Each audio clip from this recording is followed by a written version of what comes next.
Welcome to the Sharpe Way Show. So happy to have you here. It's a little bit past 7. I'm a little bit late, guys. Sorry, but it is 7:15-ish on the East Coast here, and I'm so happy that you're able to look at my mug. I'm sitting here trying to get so much done, as you can imagine. It's been a crazy week. Many of you know why, but I'm here still. I wanted to talk about what is going on in my glorious, sometimes glorious state.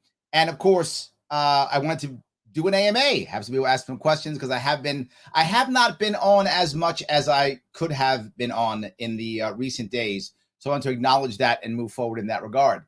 So as I'm always going to do, as you know, I am going to do, I'm going to ask you to do the right thing. Share this into other Facebook groups, share this on your Twitter, share this in your wherever, Discord. Okay, go to Discord if you want to. Oh, good. You can join my Discord if you want to. If you want to, head on over to this bit.ly link right here, Larry Sharpe Discord. Check out what's going on there. Would be amazing if you do that for those of you on Discord. But no matter what, please like this, comment, share. All those things matter. I will always go through your comments. It's one of the things I do constantly. My team has told me that I sometimes should not spend so much time on comments, but I feel like that's the best part of the show, but maybe I'm wrong. That's kind of how I feel. So I like the interaction. I want you guys to know what I'm feeling, and I want you to know that I am as transparent as I can be. That isn't always 100% because sometimes it doesn't make any sense. However, as I possibly can be. If you want to support the show, as always, go to the world's smallest political quiz, theadvocates.org. They're a sponsor of the show. Share this link in other places. Also, let people take this test. A great conversation starter for so many people. Please click on that if you could. That's awesome. And of course, if you want to support me, LarrySharpe.com/donate as I try to cross this state and make a lot of cool stuff happen. And of course, you want a cool shirt. I got the old style shirt on right today. You can get a new one if you want to. That's the old one. You take the new one if you want to, though. I got the old school one. I got it all good. LarrySharpe.com/shop. That's the one. Absolutely. Guys, if I want to cover a little bit, if I could, about what's happening right now in New York State with my governor. My governor's been very active recently. The way she campaigns, and she's brilliant in the way she campaigns. She actually campaigns in a way better than Cuomo did, and harder because she kind of has to, right? Cuomo already had a machine that was very easy. Her machine isn't as good. She hasn't built the same machine. However, the glory that she has is, and what she's very good at, is giving away jobs. Man, is she good at that. And she gives away jobs, and it looks like she's fixing things. But she isn't. She's fixing nothing. But it looks like she's fixing things. And that's the amazing piece, and what she does very well. I'll give her lots of credit for that. It looks like she's out fixing things when all she's doing is throwing money at a problem. I'm going to give you a couple of her most recent things. This is like yesterday. Look at this, and you tell me what you feel about this piece. If you feel motivated, you can tell me what you feel about this piece here. This is one of her most recent ones. I saw the restaurants, but I know that we have a lot to do. And now we're here to talk about progress being made. Progress being made. We're going to have a resilient New York, she says, right? Which I like that idea.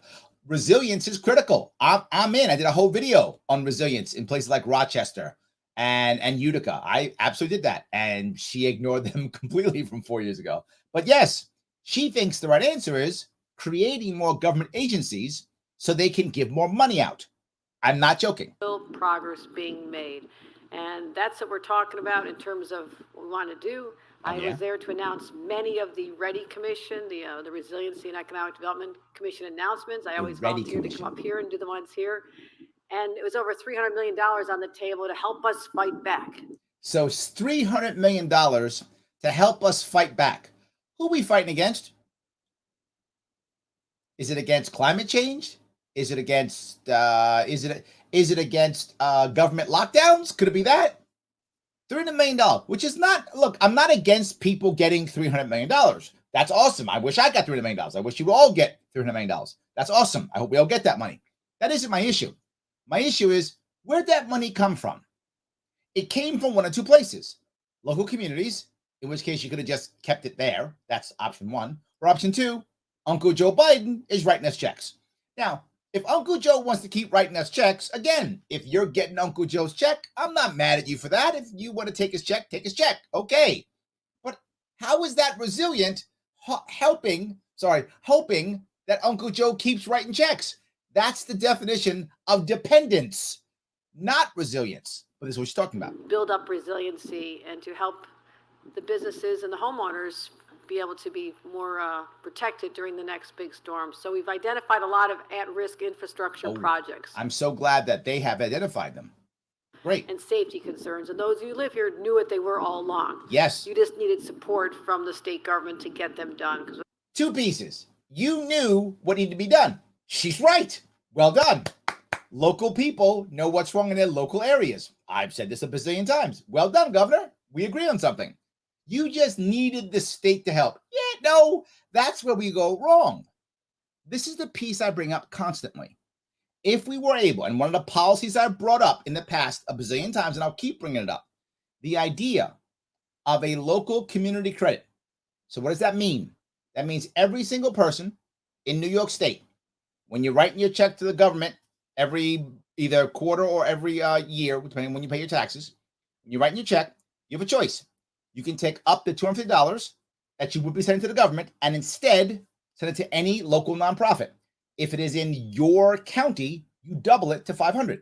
Michael Larry, $500. What's that? What happens when 1,000 people do it? 10,000 people do it. That's real money given to a local nonprofit to solve a local problem. But Larry, what if they take that money and do a bad job? We'll know in the first year and they won't have any money anymore. And more importantly, since it's private and it's not government, you can sue them. If they screw up, they can be sued for fraud. There is actual, I know it's going to sound crazy, accountability for your money in your local area and your infrastructure being built. Isn't that nuts? You can give the money and you must see results within a year, or stop giving them any more money, and or if they stole the money, which the government does constantly, and there's no recourse, you could actually sue them for fraud. If it's criminal, put them in jail if it's criminal. But there's recourse, and you can pick.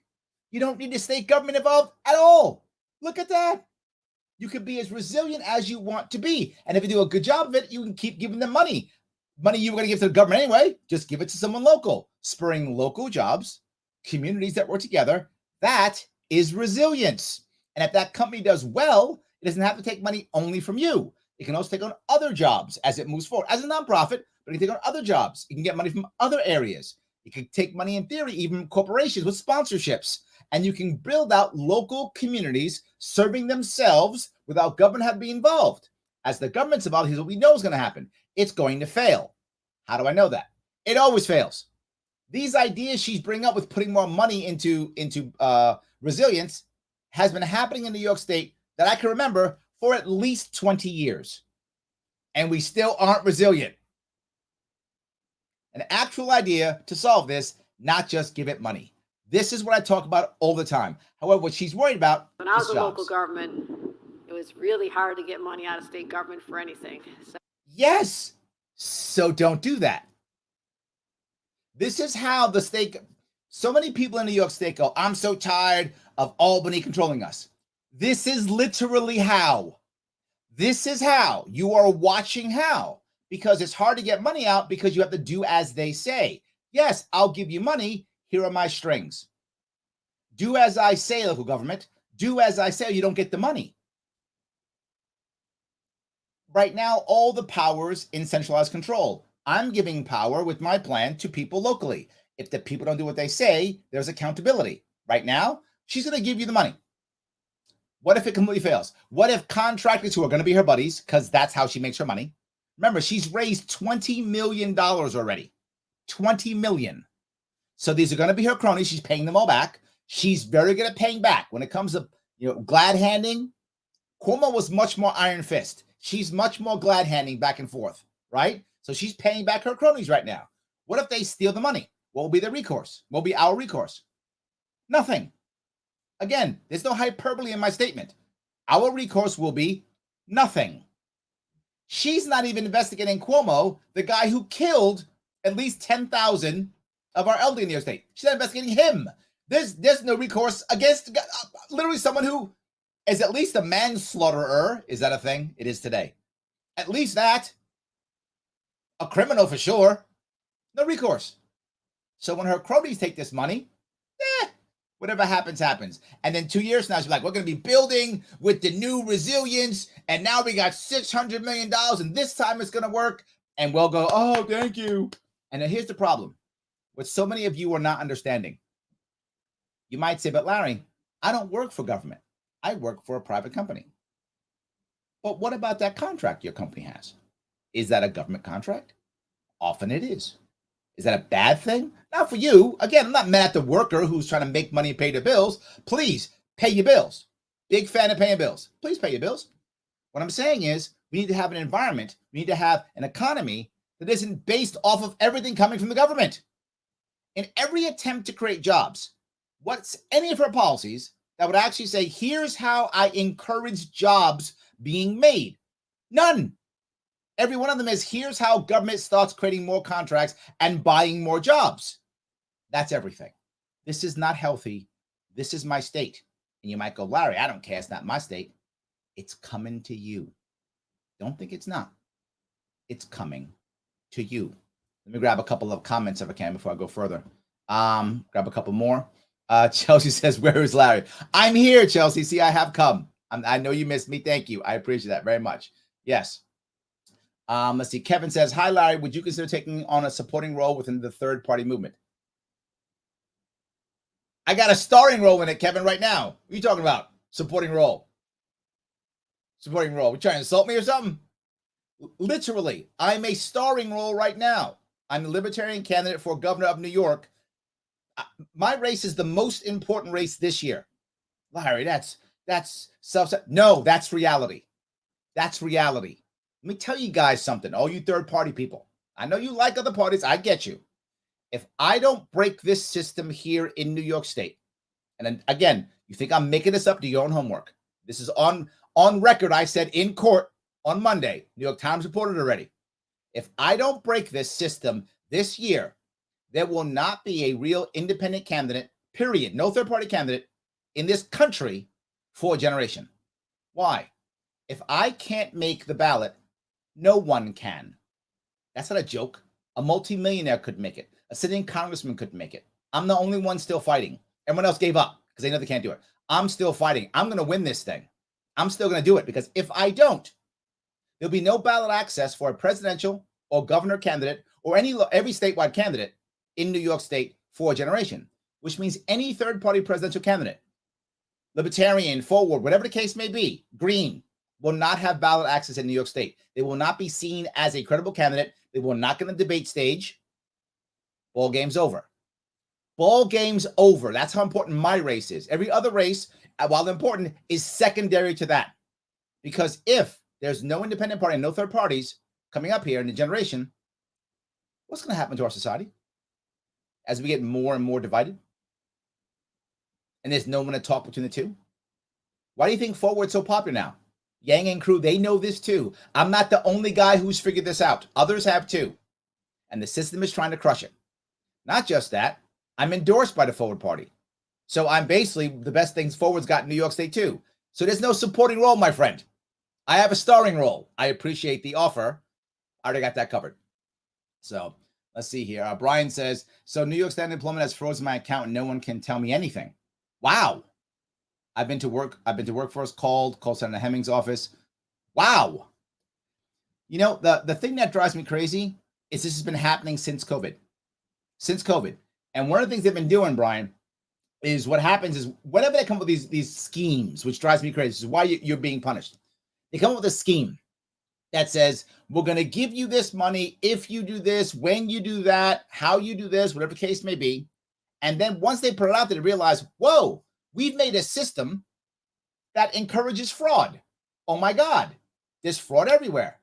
Instead of saying, we made a bad system, let's just try to fix the system, they go, oh, now let's punish everybody who we think might take advantage of this system. And because we want to make sure we punish people first, they err on the side of punishment. So, Brian, they're assuming you did something wrong. So they freeze everything and then investigate when they have time. And they'll take their time. And that might be 1 month. That might be 6 months. I wish I was lying. That's the way it works. They'll investigate. And if you've done nothing wrong, which I'm assuming you haven't because most people haven't, then they'll say, oh, well, we made a mistake. Sorry. Here's your money. Meanwhile, you suffer. The state is always errs on the side of punishment. For those of you who've ever started a small business in New York State State's terrible that way. The second you start a small business and you start taking any money, they start sending you bills that you owe money for workers' comp. Whether you do or not, they just send the bill saying, and if you're an accountant in New York State, you know you've seen them. They just come. You owe money. Now, if you're not savvy, right? If you're savvy, you go, this is garbage, give it to your accountant tells them go to hell, they don't pay. But if you don't know any better, you call them up and go, I don't know how I owe this money. Then they negotiate with you. I'm not making this up. The state will then negotiate with you. When you don't owe them money, they'll say you owe us $20,000 because you might, so you just send the bills out. And if you call up and negotiate, they go, fine, we'll take 5 or 10. You give them $5 or $10,000. You owe them nothing. That happens all the time, every year. So I'm sorry, Brian. What I'm telling you is when I'm governor, that won't happen because I'll stop punishing people in small businesses and I won't make crazy schemes like this. That's the point. There's no need for these crazy schemes. If you're going to give people money, just give them money or don't. The scheme part is the worst part. That's when people get in trouble. No schemes. Take the cash or don't. That's the way you make things work. So I know it sounds terrible. I apologize, but I hope at least it was a little bit clearer. And I feel for you, Brian. It's happened to many people I know. That's why I know what happened, because it's happened too often. So yes. So, and Pete, there you go. 30 trillion, 598 billion, 262 million, $922,849.72 national debt. It just keeps going. It just keeps going. Steven says, thank you, sir. I'm a Navy vet. Semper Fi. Well, you're Semper Fortuus. Is that right for the Navy? Semper Fortuus. And I've been a conservative for years. I've been looking at the Libertarian Party, but every group I join or look into seems horrible. I understand the feeling completely, Stephen. I do. I have some thick skin, but getting jumped on for asking questions of what some of the core values, just infighting and no real cohesion. Larry, what are the core values and main difference between conservatives and libertarians? It's a good question, Stephen. And you're right. Libertarians fight constantly. And we fight for many reasons. One of them we fight is because we keep losing. And so we keep fighting because what we do well is argue. What we don't do well is win elections. So we do what we do well, argue. And we have a problem. The party is broken and you can see it now, right? Some of you are probably watching how popular now the Forward Party is, right? Andrew Yang shows up and goes, we're the third party, blah, blah. And no one's even talking about Libertarian Party. Not even talking about it. Why? Because to your point, the party's been broken for decades, right? The recent civil war that we've been having in the party is because we've been so bad for so many years. I left the LNC in 2017. I realized it was broken and I just walked away, and I've been just doing my thing here in New York. And it's what I've been doing for years now. I work in New York is what I do. I only go to national when they ask me. Otherwise, I don't really do much. I didn't even go to the national convention this year. So I get it, but we still are at the moment. Maybe Forward will become great. It's possible. Maybe. I look, to be forward. I hope Forward becomes great. I would like a more vibrant democracy with more parties. I'm afraid of no party because I know that we have the best values and we have the moral high ground. So, and I'm the only one with policies. No one else has. I just gave you a policy, right, for a problem. I'll give you more. I'll always give you a policy. I'll give you an actual libertarian answer. None of them will. So I hope that they become powerful. I hope we have a more vibrant democracy. It'd be awesome. But here are the big issues. If you say, Larry, I'm a conservative, and I would like the whole world to be more conservative. That's okay, Stephen. That's great. Do you think it is the government's job to make everyone more conservative? If you go, well, yeah, you're not libertarian, you're conservative. And that's okay. I still love you. I hope you vote for me. If you go, no, Larry, it's my job through my works, through my example, and through my community to make people believe they should be more conservative and to change the world to be more conservative. You're libertarian. I'll give you an example of that. When I was in one area in upstate New York, I had a woman who asked a similar question. She was asking about, I think it might have been, she was mad about, if I remember right, she was mad about CRT being taught in schools, if I remember. And she goes, oh, we have to ban it, and we have to ban it. That's what we have to do is ban it. And I said, why? Because it's evil. I said, okay. I said, here's what I want to do. I don't want to ban CRT. She said, what? Why not? It's terrible. I happen to agree. I homeschool my kid. I don't like the concept of what they're doing. in schools. It's not really CRT. It's something different, but that's a whole different story. But it's called CRT when it's not really CRT. Doesn't matter. The point is what they're doing in school is garbage. I don't like it. I homeschool my youngest daughter. My oldest daughter just loves high school. So that's not an issue. So I'm obviously against that, if that makes any sense. But I don't want to ban it. Why? Because some people think it's a good idea. What do I want to do? I want to actually allow each school district to be funded separately from a fund that just goes directly to the school district by student. That's it. So there's no strings attached from the state government. So the state government only cares about one thing. Once you're 16, take a test. You pass the test, you have a diploma. Otherwise, local school districts have actual local power. Not just that. On top of that, if you want to homeschool or private school, every kid gets $18,000. Each individual person who wants to leave the school district to go private school or homeschool gets a $6,000 credit. Why does that matter, Stephen? Because let's say your local school is teaching CRT and you're okay with it. You think it's great. Good. Keep your kid in school. Life is fine. You like it. Good for you. I'm not gonna judge you. Your kid. Teach him whatever you want. I'm okay with that. No worries. You do you. But now if you decide to say, hey, I want to go there and I want to get in and I want to join the board, the school board, and I want to change it. If you get in a school board, you can actually change it. The state won't force you. So if your community wants to get rid of it, you could if you wanted to, or not. Up to you. Say you're in a school district where all the parents think it's great, you don't like it. No worries. You have a $6,000 credit to go to private school or homeschool. Parents who think like you can create their own little school. They have a $6,000 credit. Life is good. That's the libertarian answer. The libertarian answer is not banning this, banning that. The libertarian answer is letting you do you. You don't like it? Don't learn it. No worries. All good. Now, but Larry, some parents who teach their kids weird stuff, they're teaching it now. What is that? That's happening now. What's wrong with you? You not see it everywhere? Kids are getting taught all kind of weird stuff. They're on the internet learning weird stuff all the time. All I'm saying is, if I'm going to take a chance on anybody, am I going to trust government or trust the parent? I'd rather trust the parent. Will parents make mistakes? Yeah, they will. They're humans. I made mistakes. I wish I was a perfect parent. I'm not. And you too, Stephen. You'll make mistakes too. You're human just like I am. So if we think of it that way, the answer is letting people be themselves. The conservative answer is ban it. The libertarian answer is make it so you don't have to deal with it if you don't want to. That's the difference. I hope that's clear for you to understand how a libertarian would solve that problem. Some parents want that. Good for them. Here's the worst part, though. I'll give you the current issue right now with the guy running for governor right now. And he's yelling about something. People are loving it. We're going to fire Alvin Bragg. If you are in New York State, I'm sure you've heard the Republican candidate yelling and screaming, I'm going to fire the district attorney in Manhattan. I'm going to fire Alvin Bragg. People, yeah, get rid of him. What a terrible idea.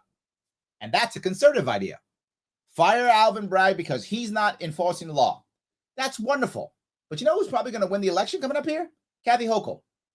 So let me ask you, Stephen, do you want Kathy Hochul, the governor, deciding what DA you have? What happens when your DA is too hard on crime? They, oh no, get rid of him, put another Alvin Bragg into your county. You're not going to like that, are you? How about instead, the libertarian answer is do what California does. I know, I can't believe I'm telling you what California does, but they're right. Do what California does. Allow local people to recall their DA. You don't like your DA? Recall them. Let people be policed how they want to be policed. Maybe the people of Manhattan like him. Maybe they want him to be their DA. Who are you to tell the people of Manhattan that he's a bad guy? That's not your place. You don't want Manhattan people telling you how to police your place. Well, good.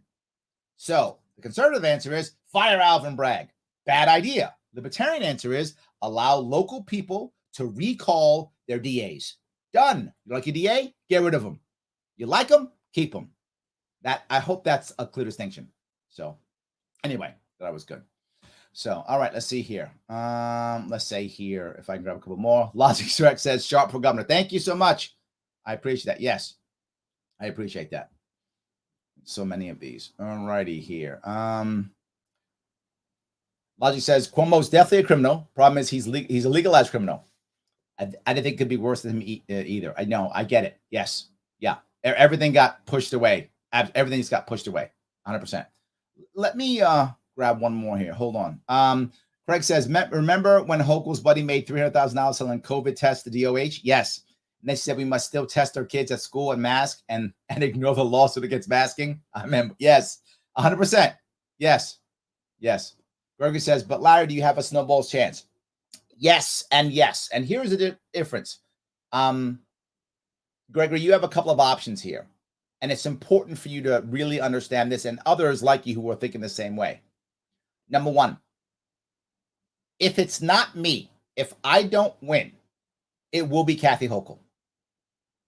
There is zero chance that Zeldin wins this thing. Why? Because Zeldin's he's a Republican. Yes, and a Republican has not won in 20 years. Nothing in a statewide election. It is not going to happen. It is a fantasy. They've been lying to you for 20 years. They steal your money, say they're going to win, don't win, make no changes, and then they go away, insert next sacrificial lamb. That's been the plan for 20 years. The guy who runs the Republican Party, Nick Langworthy, said, this is our year. Now he's running for Congress. I thought he was going to shepherd the Republicans across the finish line. He walked away from that, didn't he? Why? Because it's a money grab for him too.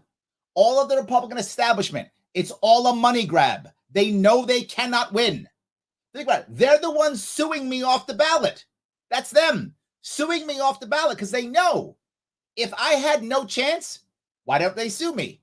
No, the Democrats didn't sue me. The Democrats don't care if I'm on the ballot. Why? Because they know they're going to win. They don't care. They're like, knock yourself out, Larry. Go ahead, run. They don't care. No, they didn't sue me. They said, whatever. We don't care, Larry. Be on the ballot. Whatever. We got this. And they're right, unless I can fool them and move forward even more. But if you guys in the Republican side keep going, well, you don't have a chance to vote for Zeldin. He has zero chance. None. His campaign, have you seen his campaign ad? His campaign ad is, I love cops. That's his campaign ad. I'm a conservative. New York is 3-1, Democrat to Republican. It is a blue state getting bluer. His argument is, well, I've won tough races in purple districts. New York's not purple. Pennsylvania is purple. New York is deep blue. He has zero chance of winning. Zero chance of winning. Not going to happen. They're already, if you look at the left-leaning news, they're already beating up Zeldin. Already. They're already talking about, how he voted he voted for the January 6th people. That's already happening. And if you're a Republican, you don't care. That's true. You can vote for Zeldin. What if you're a Democrat? I can't vote for that guy. He's going to bring Trump back and Trump's going to eat our babies and kill us. You know that's how Democrats think in the state. You know that, Gregory. You meet them. You know it. I know many of them. How's he get around that? He cannot. It's a fantasy. Now me. Larry, you have a less chance of winning. No. That's a story they tell you. That's not true. Why? Because by percentage, I get more Democrats to vote for me than Zeldin does. Let me say it again. By percentage, I get more Democrats to vote for me than Zeldin does. I'm endorsed by the Forward Party, this big, powerful party, which supposedly has left and right wingers in it. They have endorsed me openly. I was on stage with Yang just 2 weeks ago. I'm on stage with Yang 2 weeks ago. I don't see Zeldin doing that. He can't cross over. If you can't cross over, you cannot win. I can cross over. Now, how do I win this thing? Well, first, I keep fighting and push the Republicans off my back, which hopefully will coming up here soon. I'll push them off my back. Once they're off my back, then I start running a hardcore campaign like I did last time. And I'll be the only independent candidate on the ballot, which means I get in debate stage. And very simply, I follow the Jesse Ventura model. The last independent governor, Jesse Ventura of Minnesota, 90-something. Was it 94, 96? I forgot what year it was. 90-something. He was a governor of Minnesota. What did he do? Cool campaign and awesome debate. Governor of Minnesota. That's what I try to do. Now, if it happens, I win. I'm the governor. Life is good. If I don't win, let's say I just come in second, Gregory. If Zeldin comes in second, which if you guys keep doing this, he'll come in second again. The Republicans have been coming in second for the past 20 years. What's going to change? Nothing. Gregory, you won't care because you'll be in Florida in 4 years. Like all your other friends who are packing leaving the state because they keep falling for the same stupidity of, vote Republican this year to work. It's not going to work. You're going to be moving to Florida. And the people who used to vote Republican, they're in Florida already. We can stop believing this fantasy. It doesn't exist. It is a fantasy. It is a fantasy. I come in second, though. What happens? Everything changes. If I win, the entire country changes overnight. New York goes from blue to gold. The least free state in New York, in the country, which is New York, voted by Cato multiple years in a row, goes from blue to gold. The entire nation changes. Number one. I come in second. Just come in second. Hochul gets 55%. I get 30%. The other guy gets 20%. Whatever, right? Whatever's the number, 20, 15, whatever's left. But he gets whatever's left, right? I come in second. Everything changes. Here's why. And here's why Republicans don't want me on the ballot. Here's why they're suing me. So you understand why they're suing me. New York state election law says the Board of Elections is run by the top two parties, Republicans and Democrats, because they're top two parties. But if I come in second, that makes Libertarians the top and Democrats top two parties. Now, that would make Republicans out of the government. That's not going to happen. There's not enough Libertarians in the state they're going to rewrite the rules, which is a great thing, Greg, because if I come in second, they rewrite the rules to include third parties.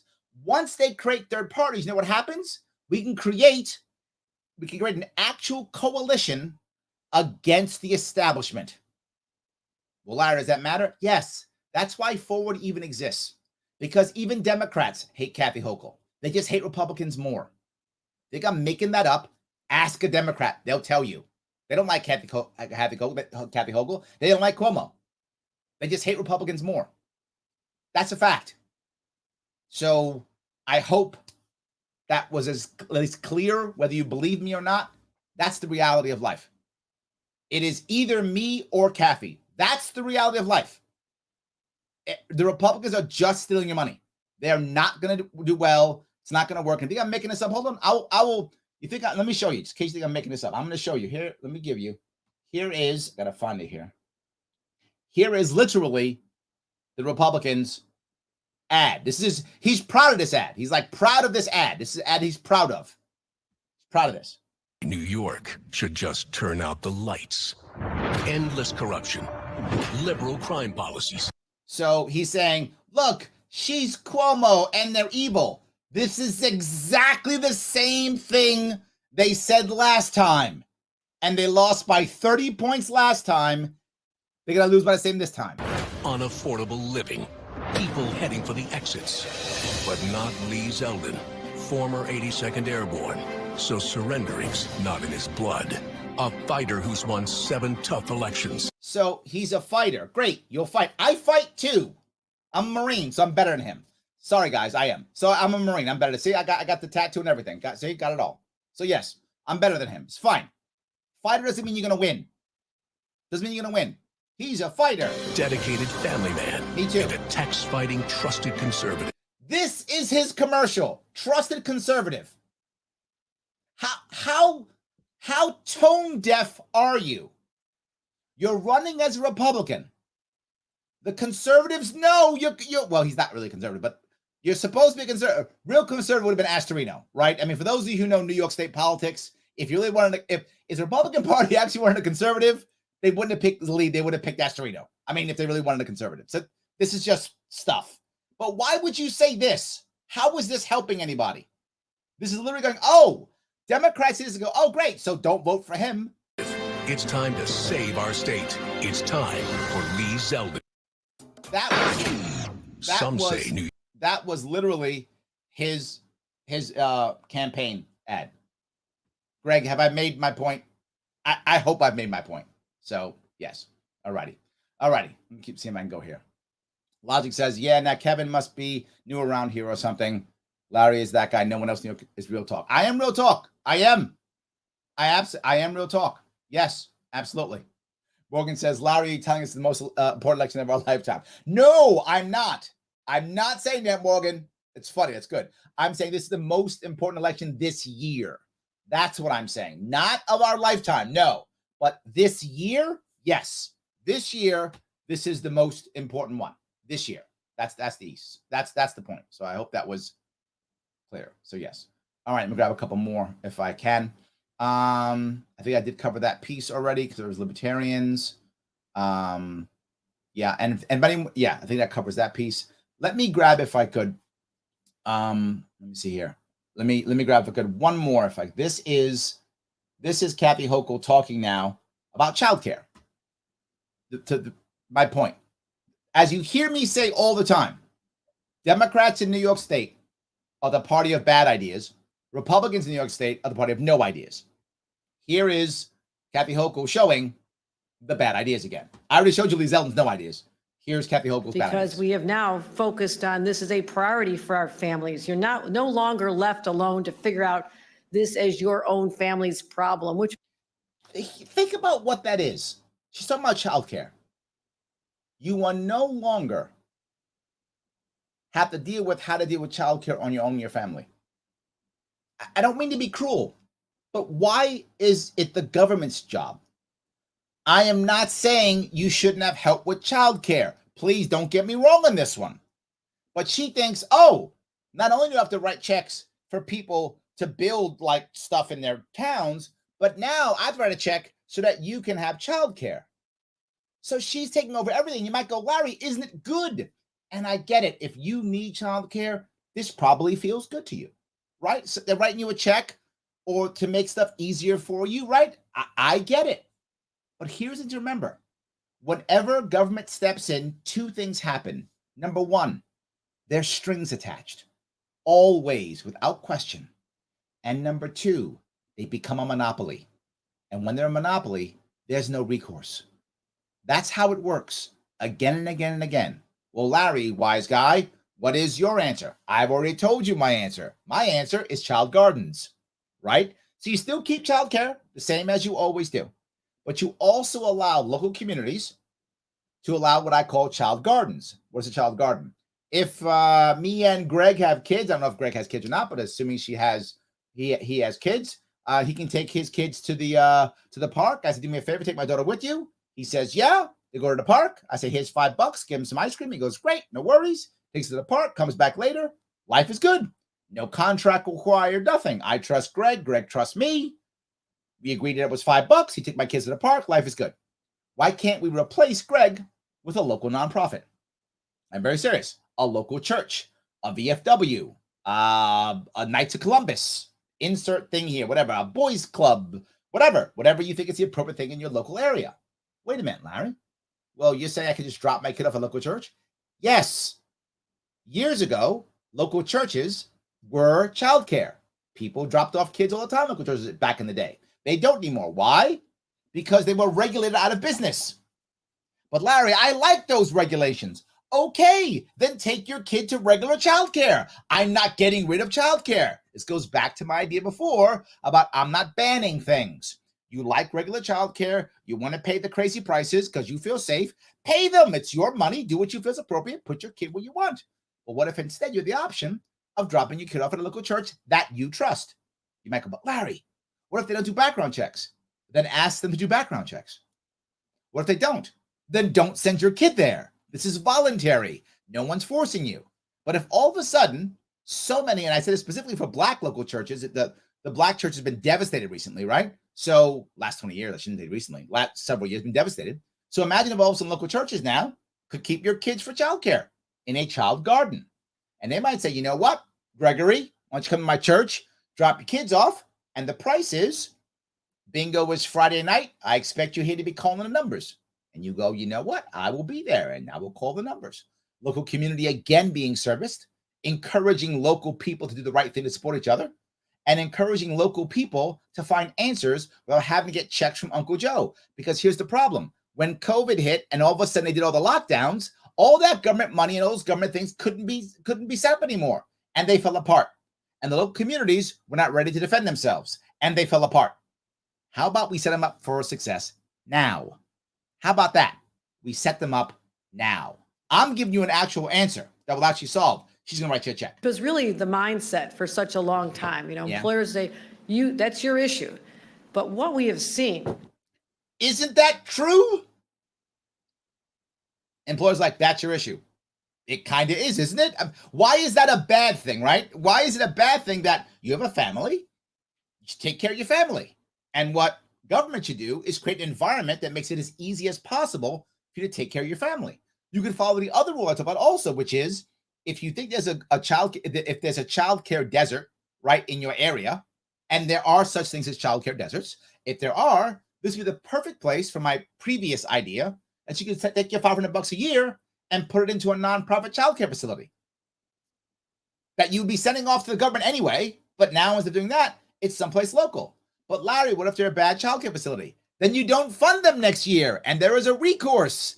What if there's more than one?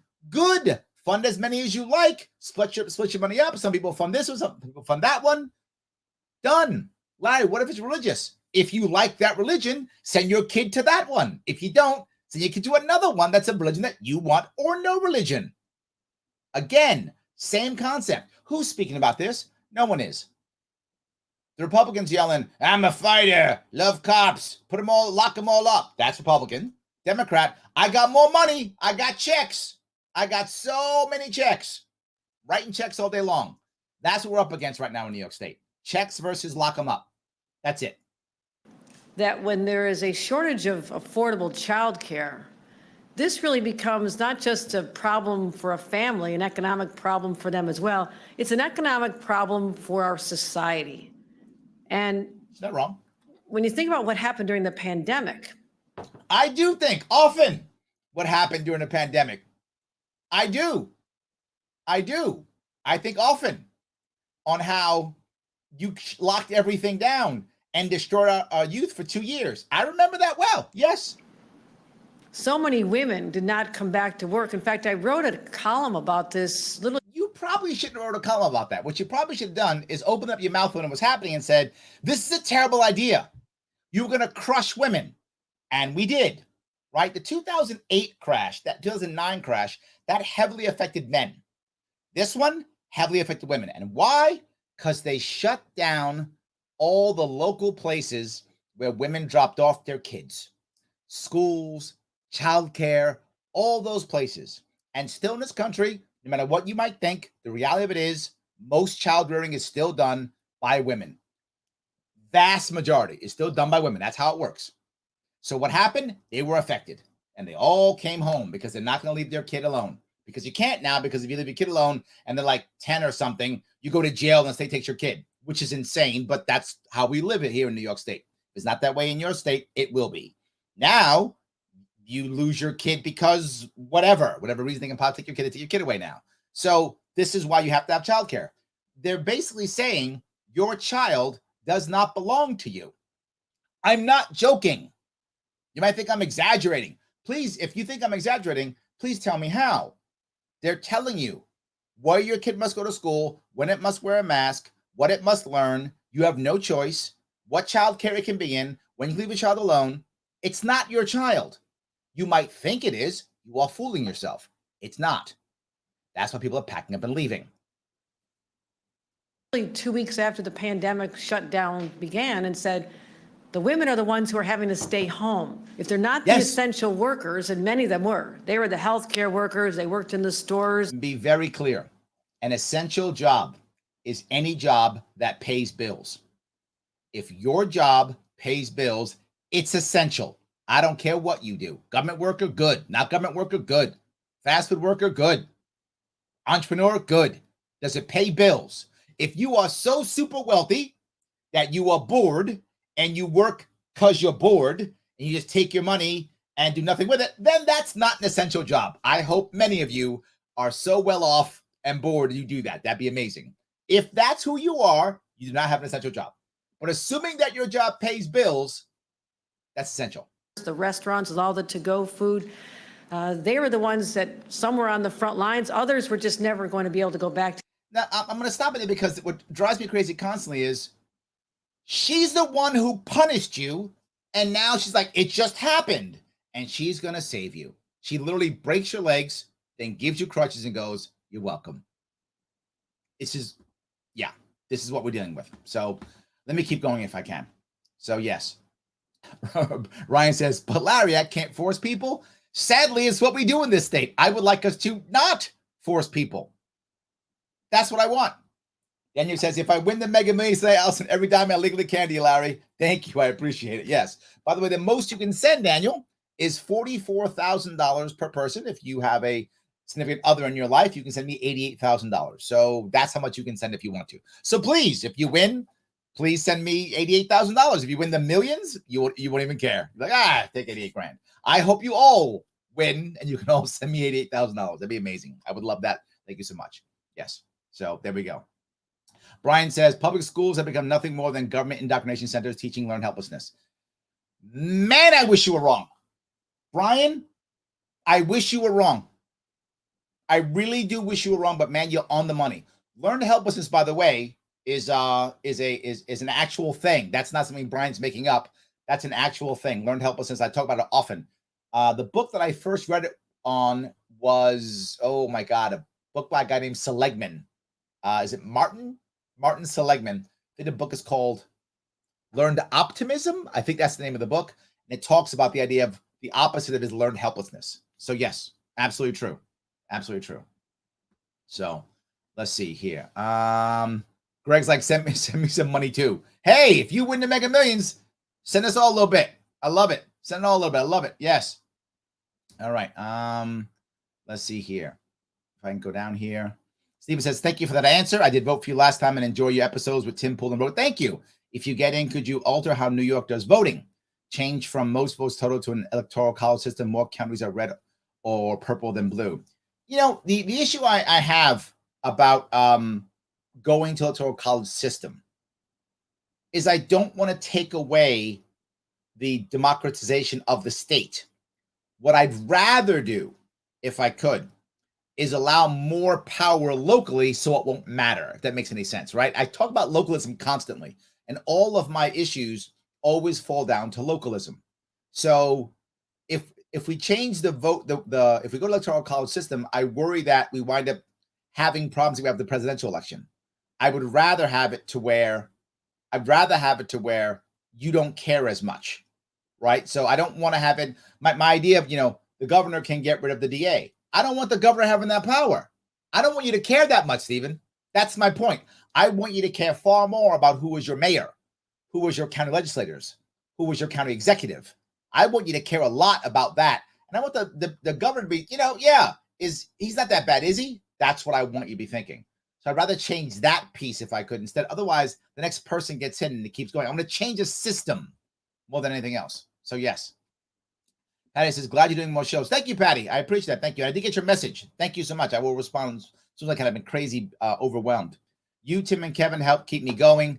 Keep spreading the common sense and message of third-party unity. Thank you. Thank you. I appreciate it. Yes, absolutely. All right.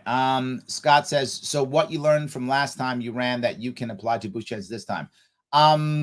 They threw different things at me, Scott. Last time getting on the ballot was nothing. It was easy to get on the ballot last time, relatively. And I spent most of my time traveling.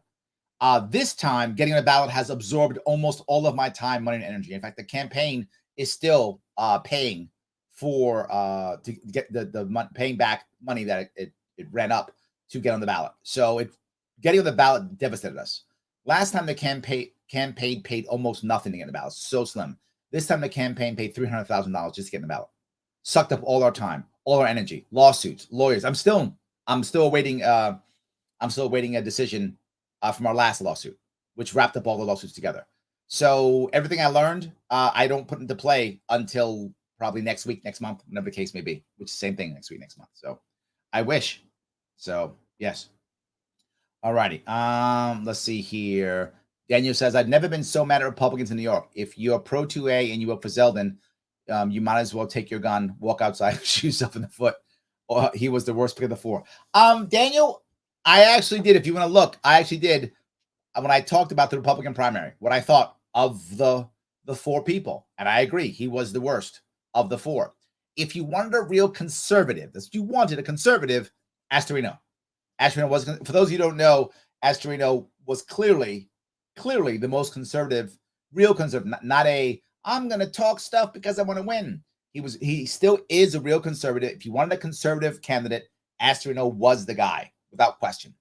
If you wanted someone to cross over, that was Wilson. Wilson is basically Republican light, kind of Democrat light.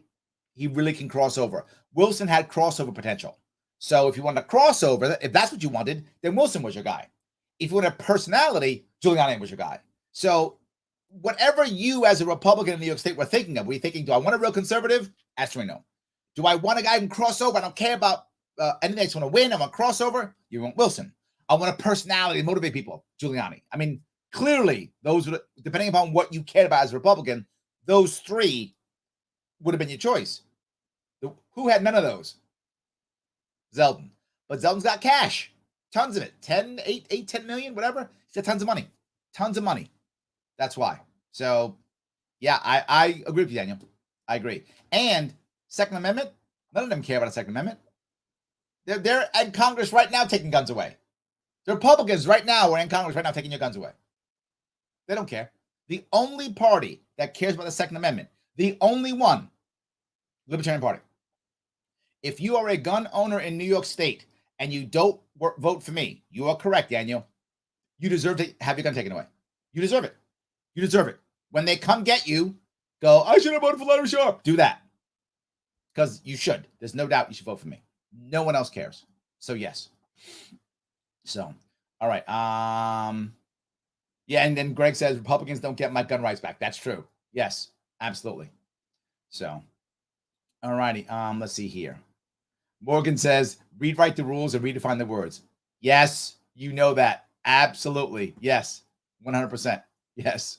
Yes. All right. Let's see here. If I keep going. Guys, I appreciate all the back and forth. I appreciate it. So, Chris says, what's happening with Copygate?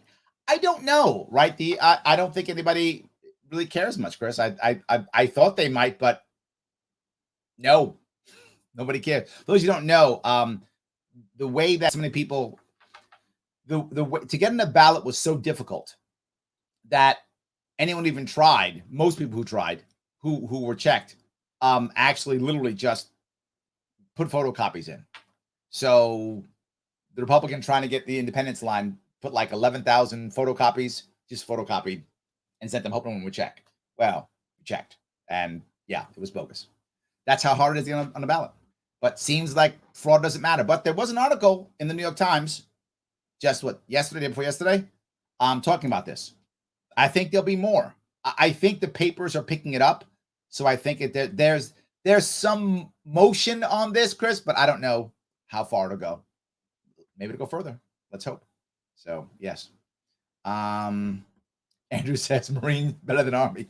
I'm messing with you, Army guys. Look, I love my veterans. You know I do. I love my veterans. You know I do all the time. Absolutely. But I am a Marine. Sorry. So I'm always going to have that Marine Corps pride. Always going to have it no matter what. Going to have that Marine Corps pride. Can't get away from it. So, yes. Yes. Danny says, trust a conservative. Haha, does Zeldin support red flag laws? Yep. Absolutely. Yes. Eric says, stop getting Larry so worked up. Just vote Larry and let this thing play out. He knows what he's talking about. Thank you. I appreciate that. Yes. Eric is correct. And then Christopher puts zeldincopies.com. Is that where that is? Well, there we go. For those of you who care about that, Copygate, as Chris says, zeldincopies.com. For those of you who care. There we go. Awesome. There we go. Yes. William says, I wish you could have listened to KQED's forum on NPR. They did about third parties today. Maybe I will then. Is that something online I can check out? I'll check it out. If it's valuable, I'm happy to review it. People send me things to look at all the time. I'm happy to do it. So yes, 100%. Yeah. Let's see here. Morgan says, just let the state take care of your children. They'll turn out fine. Yeah. Not sure that's going to work. Not sure that's going to work. Yeah. I'm going to say, no, that's not going to work. Yes. Steven says, but Larry, I'm brainwashed to the core and trust government so much I need to spend taxes. Look, Steven, I know you're teasing, but this is what we have to really think about here. There are a lot of Americans out there, particularly New Yorkers, who actually think government is the only answer. And while I know that may make, your head wants to explode when I say that, it's important that we understand it's true and that we don't want to punish them. We want to punish the people at the top who are making that happen, who know better, right? The thing I often say, and some of you have heard me say this before, but imagine you're watching this show, right? But imagine whoever you are right now, Imagine if you had never seen your parents go to work. Never saw it happen when you were growing up as a kid. They never went to work. You never saw them go to work. You just wasn't part of your life. You never saw your parents get up in the morning and go to work. In fact, you never saw your grandparents do either. You just never seen it. Just wasn't a thing. They didn't go to work. You never saw it. You would be a different person. I don't know who you'd be, but you'd be different. Why? Because your environment said getting up and going to work is not a thing. That's how you grew up. That's what you saw. You don't get up and go to work. It's not a thing. You don't do that. You might go, that's crazy. There are people in this world, in this country, many parts of our country, who they've seen that. And it's been for a generation or two. Would you be mad at that person? I'm not mad at that person. It's what they know. So I want to change the environment to where they go, oh, maybe I should get up and go to work in the morning. Yeah, maybe you should. So the same idea. If all I think of when I have a problem, government will write a check, and that's all I've known, why would I think anything else? That's what I know. When I have a problem, government writes a check. Done. I have to change the environment. If you notice, all my policies that I talk about, Stephen, they aren't short-term fixes. And that makes some people angry. They're not short-term fixes. They're changes in culture and society that will last a long time past me. And it's going to sound crazy and sound nuts, but this isn't about me. I know everyone says that, but it's clearly not. Why would I run? Well, it's a vanity project. I have a show with my name on it. I don't require any more vanity. I could just do this for a living. And I could just stop and not run. I don't have to run. I could just do this. I have a business. I make money on my business. So I don't have to do this, right? It's my business. This is mine. I own it. I do whatever I want with it. So I already have my own vanity taken care of. I don't have to run. I run so things will change. So I don't have to move. I love my state. It's a beautiful state. It's a wonderful state with a terrible government that's so oppressive it breaks up families. I would like to change that. So if I create real change, something that most people don't realize, all of my policies have been on my website for 5 years. Anyone could take them. But Larry, they'll take them. Good. If they had taken them 5 years ago, I wouldn't be running now because they'd be doing what I like. I'd go back to work. So there are a lot of people who think government does everything. I'm not mad at them. Why would I be mad at them? It's what they know. They're doing what they think is best. I have to show them a better way. They can get what they want and what they need without the government writing a check. And that's not easy, but we got to figure out a way of doing it. They're still Americans. They're still our brothers and sisters, our cousins, our nieces and nephews, our neighbors. They're still who we are. So we have to do it. Yes. So let's see. James says, our state governments basically don't really want to encourage us to succeed ourselves. Apparently, we're rodents in the way of their ambitions. Yeah, it's funny you say that, James, because there are a lot of people I meet who are politicians who actually hate their constituents. I'm not joking. They actually hate them. Right? I think they don't want to do this kind of thing. If you notice, if you go to Kathy Hochul's YouTube page, all the comments are turned off. You can't even comment on her YouTube page. Why? Because it was just vitriol. I mean, no one's really watching it. I'm like the only guy watching anyway, right? Because I just want to see what she says so I can tell you how bad she is. And then it's just vitriol. She's not talking to you. And that sounds horrible. Your point's a very valid one. She's not talking to you, right? One thing I'll give Cuomo. Cuomo talked to the people. He did. Well, he talked at them. Sorry. He talked at the people. Correction. Cuomo at least talked at the people. He did. He wanted people to worship him and think that he was a god.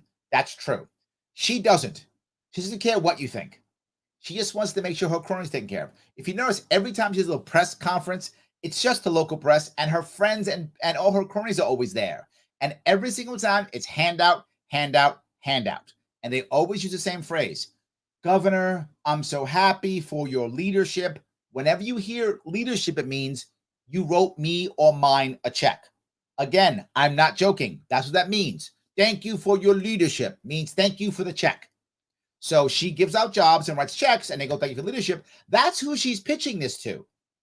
She doesn't care what you think or what I think. We're not getting checks. Those guys are getting checks. And they're the ones who make sure that she gets elected and keep giving her money. So that's what this is all about. So yes. Sorry. Light says, isn't New York State in debt? Yes. New York State, depending upon how you look at it, is somewhere between $400 and $500 billion in debt, depending on how you calculate. We have a deficit of about, what was it, $30 billion now, something like that deficit, lots of debt. And it's now they've come to light that our pension plan is in trouble. And you guys, 4 years ago, now 5 years ago, I warned a lot of you New Yorkers. I said, got about 15 years for the pension plan is going to go away. They're like, what? No way. Larry, it's in the Constitution. I don't care if it's in the Constitution. When there's no money, there's no money. Wait, New York State can't write checks. It doesn't have its own money machine. So it can't just go brrr, make money. That's the federal government's job. It just makes money. So unless Uncle Joe's going to stay in for the next 15 years, I mean, he'll be what, about 1 million years old by then. Unless he's going to stay in till he's 109 or whatever and just keep writing checks to New York State, which he might do. I mean, that's not beyond what he might do. If he's going to keep writing checks, we'll be fine. He'll just keep writing checks to us. He'll just keep making more money and write more checks. Who cares about inflation? That's for chumps, right? It's not a recession. It's just your imagination, right? It's just imagination. He'll keep writing checks. We'll be fine. But once those checks stop, New York State's in trouble. Again, and even I'm making this up, I'm saying this publicly. I'm saying it live. You can go online right now. Check out New York State's pension fund troubles. Boom, Google it. You'll see. It's in trouble now. They're worried because the money's running out. Because you trashed everything because of COVID. You trashed your economy. People are leaving by the drove. Some people say up to 300,000 per year are leaving. I don't know if that's true yet. We'll find out soon. I think that's true. The city's not coming back. And we're doing nothing to keep businesses here. In fact, we're punishing businesses. That's what we do. We're punishing more. That's our goal. So yeah, yes, we're in debt and in trouble. 100%. Yes. So absolutely. Let's see here if I can keep going. Juan says the local GOP is asking me to switch because I'm wasting my time and my vote. I told them that I'm tired of voting for the lesser of two evils. Plus, New York has more realistic chance turning gold before turning red. Juan, you are brilliant. Yes. This is the part that most people just don't get. The odds of New York turning gold are higher than it turning red. Why? Because libertarians aren't trying to ban things that the left likes. Libertarians simply trying to allow the right to not have to do left things. Big difference. As I showed you earlier, I am not about firing Alvin Bragg. I'm about allowing each local group to have their own DA the way they want their own DA. This way, red counties don't have to have blue DAs. What's wrong with that? Blue counties don't have to have red DAs. What's wrong with that? Yes, the GOP is fighting to change and to win and to beat. They're never going to win. He continues, the GOP is capped at 30%. Yes. Then he goes on, you're the only one who gets Democrats of another party. Correct. That's why Forward backs me. Forward would never back Lee Zeldin. Never going to happen. Zeldin's never going to get a Democrat to back him. Ever. I do. I get Democrats to back me. I have a Democrat on my ticket. Yes. My attorney general. He's a registered Democrat. On my ticket. Yes. 3 Libertarians, 1 Democrat. You're telling me I can't get these guys to vote for me? This is the only chance we have. It's it. The only chance. Or you get Kathy Hochul again. Good luck. That's it. Yes, absolutely. So let's see if I can keep going down here. All righty. I'm going to grab a couple more. William says, here in North Carolina, my local school district, they are giving homework to kindergartners. Wow. No wonder parents everywhere in America are abandoning public schools. They are turning kids into mini adults. It's important to me. You know, the part that bothers me tremendously about that, William, is they're giving children, in some cases, more power than adults, their parents, and then making them infants because they can't do anything till they're 21. It is broken. It is broken. James says, I wonder how Larry's going to win his lawsuits. Well, we're still waiting on the decision. I gave the judge, I hope, a whole lot to think about. That is what I hope. Yes, I spoke at the, you guys will think I'm crazy, I'm sure, but I actually went pro se. Those who don't know, I represented myself because we've been through 3 or 4 lawsuits, and every time we just lose. And I was like, you know what? I'm going to lead the assault myself, right? Any good general, sometimes you got to get in the field and lead the assault yourself. So I had great guidance from an amazing lawyer, Gary. He is an amazing lawyer. I will show you hopefully afterwards if he feels comfortable. I'll give you his details on how awesome he is. An amazing lawyer with me, which is great, but I was able to speak myself, which was also great. And I gave the judge a lot to think about, and I'm hoping, I don't know, but I'm hoping that he saw things my way. We'll find out coming up here soon whether he did or not. I hope that he did. So yes. Paula says Zeldin cannot win. All he can do is try to stop Larry from winning or coming in second. And they are. That's why they're suing me. Yes. And to be forward, this isn't just, it's not because they're Republicans. It's because whoever's the second tier in any state doesn't want to come in third. Right? If I was in Oklahoma, Democrats would be suing me because Republicans run that state. Democrats run this state, Republicans sue me. Yes, absolutely. 100%. This is a save-face campaign as much as an ego run for Zeldin. You got 2 choices in New York, Larry or Kathy. You are correct, Paula, 100%. Yes, absolutely.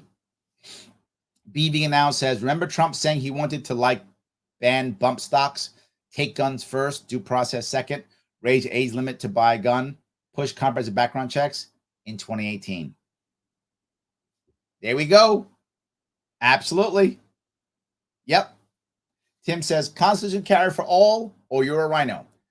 I agree. I would love to have that, Tim. I'm just very forward, and people get mad at me when I say it. New York State's not ready for it. It's not. And my worry is if you push that too hard, there'll be a backlash. People got mad at me when I said that. And what happened? There's been a backlash. Once the Supreme Court said, oh, this stuff's unconstitutional, New York State made it harder to get a gun. Not easier, harder. Now they're checking your social media. Now they're giving more. They made it harder. My point is, they still haven't done it yet. They haven't taken all the guns yet. But what they've been doing, Tim, if you've noticed, is they don't take your guns. It's not what they do. And they're not going to take your guns. That's not the plan. The plan is to constantly make more and more, just over time, more and more things illegal. More and more things retroactively illegal. Till basically every gun is illegal. I'm not making this up. Until eventually everything about every gun is illegal and every gun owner is a criminal. That's the actual goal. It isn't to take the guns because that's not going to work. That's going to be a disaster. The goal is to slowly make basically everything illegal, basically, right? So that when they get you, Tim, when they pull you over, when you get arrested for something, when they don't like what you said, when you did something bad online and they come check you out, then they arrest you, then they take all your guns. And they make it so hard that now the new gun owners go, I don't know if I want to have a gun now. It's so hard, I might go to jail. So now the new people are scared to get guns. The people who already have them either die out and give them away, or they eventually arrest you and take them. And it's overtime. It's attrition. And sadly, Tim, they're winning. How do I know that? Well, not until recently. They were winning until COVID. They were winning. Because what was happening is the number of guns in America was going up, but the number of gun owners was actually going down. That was happening. Number of gun owners was going down. Number of guns going up. So more people were having more guns. Less people were having more guns. Now, after COVID, that's been changing. So they thought they were going to get us, but so now they're like, oh my God, we need more rules now because our plan isn't working now. So they got to do that to change the plan. Just to be clear, that's what they want. My whole point is, let's just get New Yorkers to just not be anti-gun, to just be apathetic. We make that happen, we can start winning. So that's why, while I agree with what you're saying, if we try that now in New York, it's never going to pass. We can't even get rid of SAFE Act. I'm trying to get rid of SAFE Act. Let me get rid of SAFE Act first, Tim. Let me get the SAFE Act out of there. Let me do that first. Then let's move forward. So that's the issue. So yes. Anyway. Andrew says, yes, ranked choice voting now. Agree completely. Yes, absolutely. Danny says, literally every Republican in New York voted for the recent Fed gun control. Absolutely valid. That's your GOP, guys. That's your New York GOP. Everyone, thank you, Danny, voted for federal gun control. That's your people. That's your people. I don't know why you're voting for them. They're part of nothing now, constantly caving to the Dems on bipartisan BS policies. Yes, yes, and yes. 100%. Yes, absolutely. Yep. So, all righty. If I can go down here. So many of these. I appreciate this. Pat says, I love Larry Sharpe. Thank you, my friend. I love you right back. Thank you. I appreciate that. Yes, absolutely. Yep. All right. That's good. But Larry, my roads. Roads are important. I love that. Yes. Morgan says, could you say a sharper way? Oh, very nice. I do like that one. Absolutely. All right. I do want to grab one more piece for us if I could. There's one more thing I wanted to bring up. And this is talking about affordable housing. Right. And why do I bring these three up particularly? Because these are literally her most recent stops. She did 3 stops in the last 3 or 4 days. Her most recent stops. Right. Investment from government. This won't happen on its own. See that? You need investment from government. This won't happen on its own. She honestly believes that you can't build housing unless there's an investment from government. She believes this. So you can't do that. All right. Let me tell you the problem with affordable housing. You might say, well, what are you talking about? Here's the problem. The problem is it's rental. That's the problem. It's rental. So how do you fix that? By encouraging developers to do rent to own. That's how you do that. Well, Larry, why would a developer want to do rent to own? That seems crazy. I understand. So what government can do is make a better environment. How do we do that? Well, most of these companies are private or permanent capital. What does that mean? That means very wealthy people put their money into hedge funds and things like that, and then they build stuff, or they support these construction projects, right? That kind of thing. Or government puts the money in, right? One of the two. Or a combination, and they steal the money from the government. One combination in that regard. Usually they steal the money from government, they give them good union jobs, and the union supports the governor, and she gets votes and gets money, and that's how one hand washes the other. Well, get the government out. Instead, say, government's not going to build this thing. Here's what we're going to do. Here's what I do. You build this thing, private capital, and if you make whatever, I'm making this up, 50 units in a building, if you do at least 25, I made that number up for sake of argument so you understand the concept. You make 25 of them rent to own. If you do that, and if you keep whatever, X%, if you keep 25 under at rent to own, and 12 of those, half of those should be under market value, whatever that is, right? Under market value. If you do that right, when you sell the property, they will be no income tax on it whatsoever. No capital gains, no tax whatsoever. None. Then I go, wait a minute, like, why would I want to give that taxes? Well, because government's not spending it, number one. And number two, I'm allowing people who are either working, poor, or middle class to have ownership in an apartment. Why does that matter? When you have more ownership, there's no such thing as gentrification. Gentrification only matters if you're a renter. But if you're an owner, you love gentrification because you're the one deciding whether you sell your house or not. And if you stay there, they can't throw you out. You stay there, and the apartment gets better, more valuable. You can borrow against it, whatever the case may be. You own it. Gentrification goes away. So I get a better gentrification, more ownership, and permanent capital gets a tax haven. Well, we don't want to help the wealthy. I don't care if you help the wealthy as long as you help the poor, at the working poor and middle class. How about everybody's helped and government steps out? If that becomes the norm, you could see permanent capital continue to build housing, right? Continue to build housing. And why do people not want housing in their area? Why? A bunch of transient renters. They don't like that. What if you don't have a bunch of transient renters? Most of the people who live there will be owners, just like you. Takes with the NIMBY answer. The NIMBYism goes away. Why? More people are owners. That's the reason. You don't want a big rental unit by you because your property value goes down. What if you don't? You have a bunch of owners who will put money into their homes because they love them, because they own them, who will borrow against them to build them out, who will care about their community.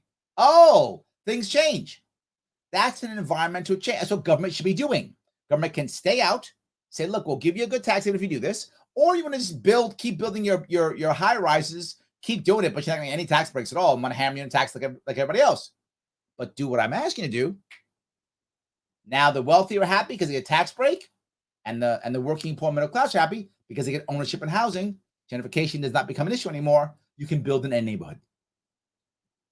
That's an actual policy we should be doing. But she's like, I'm going to write a check. And that's why I'm working so hard every single day to make sure that the $25 billion. She works hard every day. She says that all the time. I work hard. She says all the time, I work hard and I'm proud. So that's her thing. I'm proud of this. And I work hard and I'm proud. All the time she says that. I don't care. Your results are zero. Your results are garbage. People are still leaving. You got $25 billion. Where'd that come from? Came from one or two places. It came from the local counties, which you stole and now giving back. I guess you're a generous God. Or it came from Uncle Joe. How long is that going to last? Or it's more debt. 25 with a B. Oh my God. $1 we're putting toward 100,000 affordable housing. Projects like that happen right here in the Bronx. So that's exactly what we're doing here today. We were doing many affordable housing projects. We are just, So again, why are we building it? I just want to show that again. 3 different issues, real issues. And every answer was, here's more money to my cronies.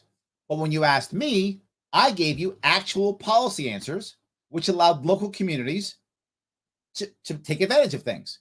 Local communities taking ownership of things. Local communities taking charge of things. Local communities keeping money in their communities. This is the libertarian answer. For those of you who are asking, that's the libertarian answer. I gave you an actual policy, an actual answer for those 3 problems that doesn't cost you any extra money, supports your local community, and does what I always talk about, supporting the working poor and the middle class. I focus on those 2. And lastly, the entrepreneur class. Those are the 3 we need to grow the state. Everything else is just stuff. It's just stuff. So yes, I hope that was clear. So yeah. All right. Let's see here. John says, our county exec, Monroe County, does the same thing on Facebook. Not able to comment. I'm literally taking your comments. So yes, absolutely. 100%. Yes. Riddell Ward says, well, I hope you have the same policies when billionaires get into trouble and run to the federal government for bailouts, for tax breaks and stuff. Riddell, if you don't think that's true, you do not know libertarians. We are not about bailouts. This is not our thing. Yes, I will have those same policies. We are not about bailouts. Not at all. So thank you for the question. And yes, and if you remember, if any of you remember, when we were talking about this, when the first lockdowns happened, what was I talking about? I was talking that if you're gonna give out money, give it to the people, not to the companies, not to the corporations, or don't give out money. But if you're gonna give out money, don't go through your friends and your corporate billion. Nope, don't do that. I was the first one saying it. I'm on record. I got the receipts, Riddell. I got the receipts. I said either don't do it or give it directly to the people. One of the 2. But what we did was, 100 million here to this guy, that guy, billionaire bailout. Yeah, that's what we did. So I was against it then. I'm against it now. So yes, I have the receipts, my friend. I'm already there. Yes. So, all righty. Let's see if I can do this here. Eric says, you have probably addressed this in the past, but how do you feel about blockchain voting? There appear to be many benefits of the current system. There's a problem with blockchain voting that is not logical, Eric. It's not logical. It's emotional. Remember, most people who vote are over 50. A lot of people over 50 don't get it and are scared of it. That's the issue. If you can get past that, I think you win, right? But you got to get over that hurdle. The idea of, but it's going to be wrong and they're going to deprogram it, and you're going to hear a lot of that. I think you got to go to blockchain voting at a local level first to get people kind of accustomed to it and to feel comfortable with it and move out from there. And again, it's not a logical reason, Eric. I think you are correct in your concern. Do you think it has a lot of benefits? I agree with you. I'm being forward, though. We have to worry about, right? There's an emotional issue that we have to work on. My gut says start it locally and then move it out. If we don't, people are like, I'm sure they didn't count. I remember when I first started just doing the scanning. People were fighting on the scanning. For those of you who are old enough, remember when they started doing the scanning vote? I don't know if it counted my vote. Did it count my vote? People were like going nuts over it. And it was just scanning the vote thing. So even that, I think we start locally and then move up. It can work. I'm not against it. I'm worried more about the emotional aspect of it than anything else. So yes. So, all righty. If I can do this real fast. All righty. Morgan says, Toby Wade, it's nice to have a politician who doesn't need a teleprompter. For those of you who know me, I do all of my events live with no notes. I did my debates in 2018, live, no notes. I do everything live with no notes. Why? Because you get what I think. You get who I am. If you don't like it, I get it. Then at least you know who you're voting for, right? You know who you're voting for. Yeah, so yes, that's all I can tell you, 100%. So, all righty. See if I can grab here. See if I can grab this one. Alice says, guarantee you can't make comments on local board meetings. Oh, yeah, probably not. Yeah, absolutely. Good. Says, what about drug addicts and homeless?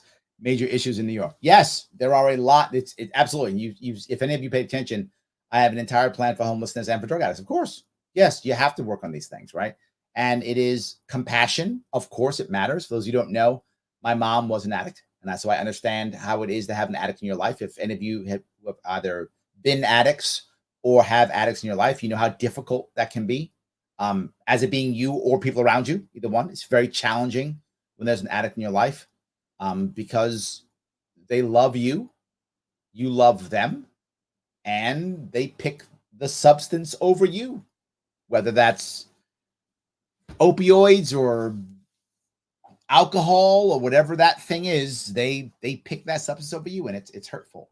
So yes, the number one thing to remember is when it comes to this issue, it's not a monolith. People who are homeless, will take that issue first.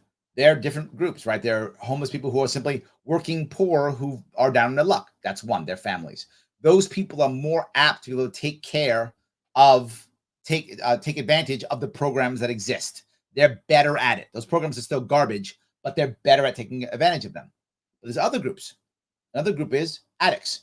Addicts are not able to do it at all. They are not able to take advantage of the system because they're addicts. They're out there. They can't do curfews. They have to go get the drug. They can't do the thing. So they're unable to take advantage of stuff. That's why they're the ones who are often sitting on the subway stations, laying around. They can't take advantage of anything. And then there's the mentally ill. That's another section of people in the homeless population. Again, they can't take care of it because they don't have family, they don't have friends. They can't take care of these things. It doesn't really work. So the system that we have kind of in New York tend to work okay for working poor families. Not great, but they function. If you're not in the working poor family group, our system fails miserably. If you are, it survives. It's still bad, but at least you can handle it. So you look at those three, right? How do you handle those three groups? Some of them, when it comes to people who are mentally ill, where are they going? Why aren't we going to them, right? We need to be going to them. So I actually have one plan which shows the idea of this I think is a great idea. This idea is the idea of a caring caboose. They go to places like MTA, they go to buses, places like that. Every other train, the last train in the car is the caring caboose. It's for people who are in trouble, addicts, mentally ill, whatever the case may be. They can go there to get help. Now, some will not. They'll still stay in their regular place. So I have an option. Cops come in. Does a cop hit the guy over the head and pull him out, leave him there and wreck the entire train, which happens in New York City all the time? Or get them down to the back of that car, and have some help there. Now, help there. What is the help there? The help is sponsored. It's not paid for by New York City. It's sponsored. Sponsored by who?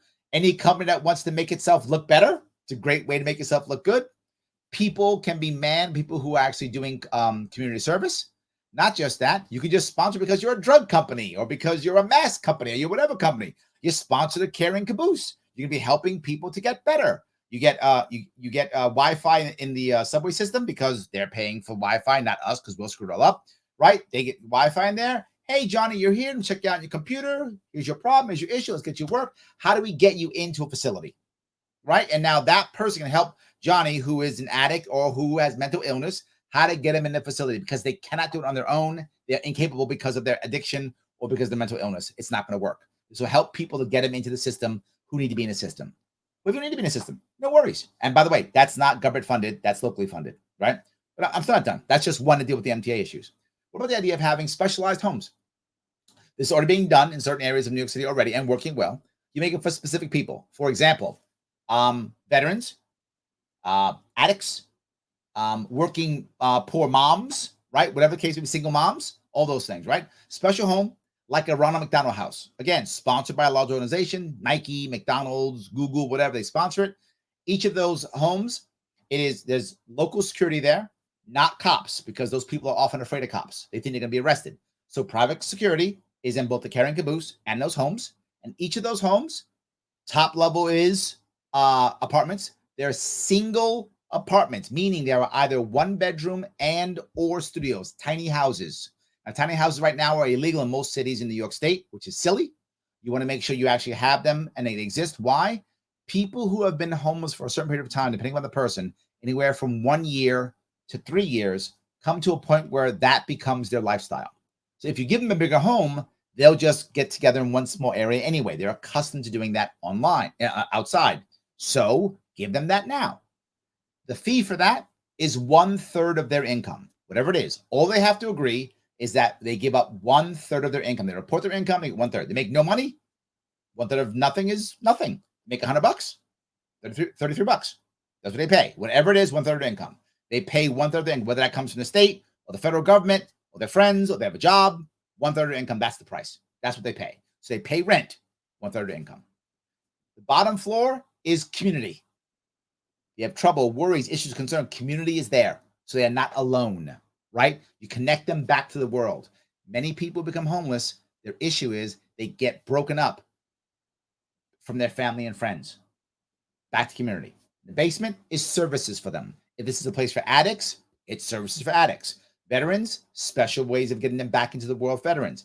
Single moms, daycare, right? Whatever the issue is. And you leave whenever you want to. You pay 1/3 of your income. You get yourself back on your feet. Eventually you make so much money, it's not worth the one bedroom or the apartment anymore. It's not worth it. So you leave and go someplace else. But we've tried this already. It's worked before. But what's happening is the people who get good and start getting back in action, they become mentors for the other people who are there. So again, I gave you actual policies. I didn't say, we're going to throw money at it, which is what the Democrat says, or more cops to beat them over the head, which the Republican says. I gave you an actual compassionate answer that does not count any more tax dollars, that gives people compassion, that gives different people the help they need, and has a chance for people to move forward. That's what I gave you. A real answer. I hope that answers your question. So yes. Let's see here. Let's see if I can keep going. John says, thoughts on Lee Zeldin not voting today on HR? I don't know. I didn't even know that happened. I have no idea if he voted or not. Who cares? Like, does it matter? I mean, the Republicans don't actually. He didn't vote on the SAFE Act either, by the way. He banned this. He didn't vote on the SAFE Act. He abandoned this there. He abandoned this one. That's what Zeldin does. He just abandons stuff. He's another, yeah, of course. He didn't take a stand on anything. The only thing he takes a stand on is more cops. That's all he takes a stand on, more cops. That's it. That's all he does. So I don't know why you'd even be surprised at that. So I hope those answer your question, though, guys. They were good questions. Hope it made sense. I hope you see what we're up against. I hope I'm making sense in what I'm saying. And I'll ask if I could, please, guys, if it matters to you, if what I'm making makes sense, then like and comment and share this in other places. Share this in other people's, Facebook pages or on their Twitter or whatever. Do whatever thinks appropriate, right? You can. This makes sense, right? Comments matter, of course. Comment this in other people's, you're on Kathy Hochul's site. Comment this, right? Whatever the case may be. I love it. If you want to support the campaign, which I hopefully will be taking off like a racehorse, I hope, next month, next week, LotterySharpe.com/donate. If you want to get a cool shirt, LotterySharpe.com/shop. Join my Discord, right? Join my Discord. The bit.ly link right there, Lottery Sharpe Discord. Click that link, you'll get there. And of course, as I ask all the time, the people who sponsor the show, theadvocates.org, the world's smallest political quiz. You've seen it before. Check it out now. Click that bit.ly link. Take it, send it to your friends, family, whatever the case may be. Put that link in the places. Hey, where are you politically? Put it there. All those forward people and third-party people, put that world's smallest political quiz in all of their in all of their posts. That's good too. I love all of those. It does matter. Guys, I say thank you so much for this evening. I know I haven't been on that much. As you can imagine, I've been insanely busy trying to make this stuff happen, trying to move forward if at all possible. It has been very difficult, but we are still moving forward. I am a Marine. I keep fighting until I no longer have the means to resist. The war's not over, so I'm still fighting. I'll see you all very soon.